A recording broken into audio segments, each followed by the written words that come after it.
We often think of communication as just expressing ourselves. But what if that's the wrong way to look at it? What if communication isn't about expression at all, but about architecture, the invisible system that actually holds everything together? Okay, this right here is the heart of it. It's a huge claim, I know, but just think about it for a second. Whether it's a business deal falling apart or a friendship ending, pretty much every failure can be traced back to this one thing, a breakdown in how information moves accurately from A to B.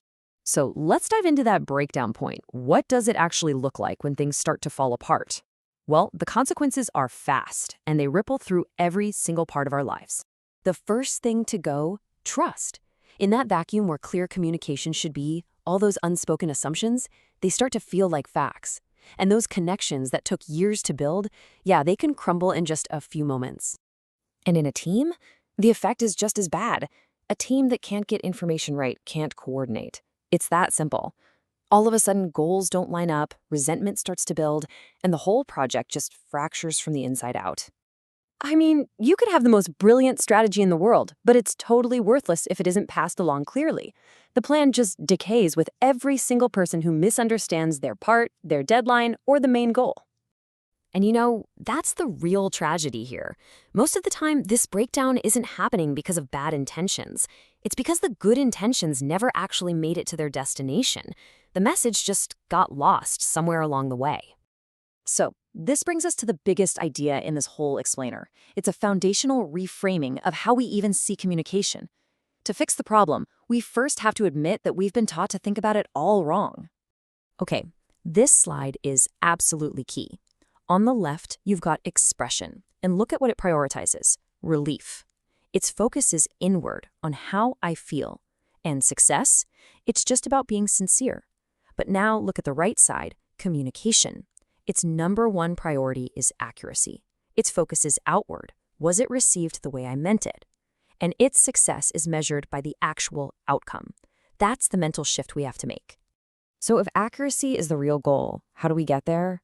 Well, you have to start with a kind of radical assumption. The prime rule is this: assume every message you send is going to get messed up.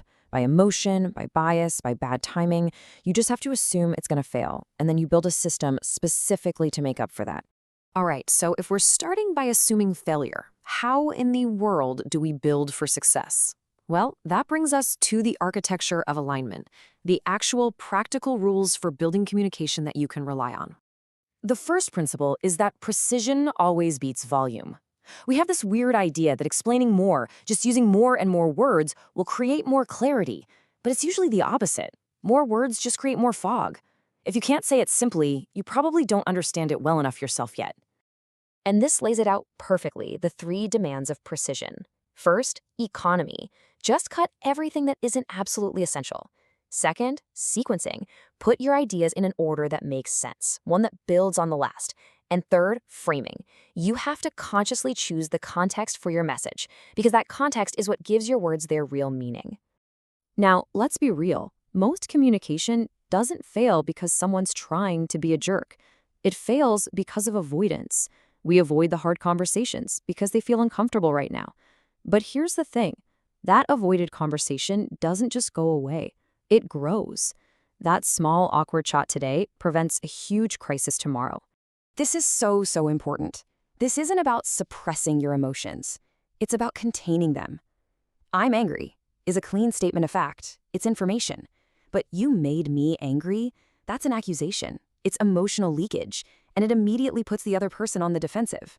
One of these starts a conversation, the other one starts a fight.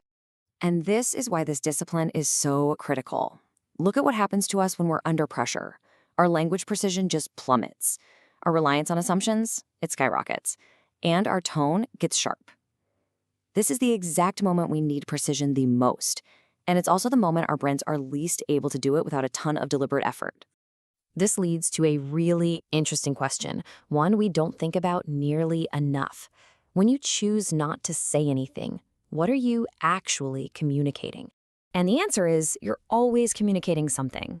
Silence when a decision is being made can easily mean consent. Silence during a conflict can mean withdrawal. It is never, ever neutral.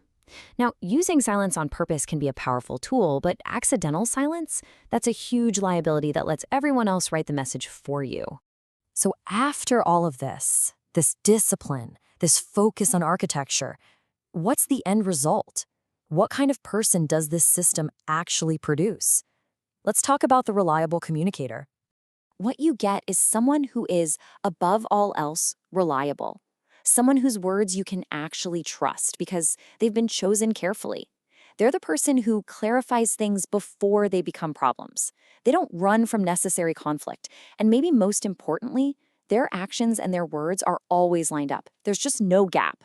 And let me be perfectly clear about this. We have got to stop calling this a soft skill. It is not a nice to have, it is structural. It's the load-bearing framework of a family, a team, a company, you name it. It's what determines whether the whole thing stands up or collapses. In the end, the goal isn't to be a great speaker or a flowery writer. It's not about being verbose. It's about being understood. It's about being reliable. And in a world that is just filled with noise, that might be the most valuable thing you can possibly be.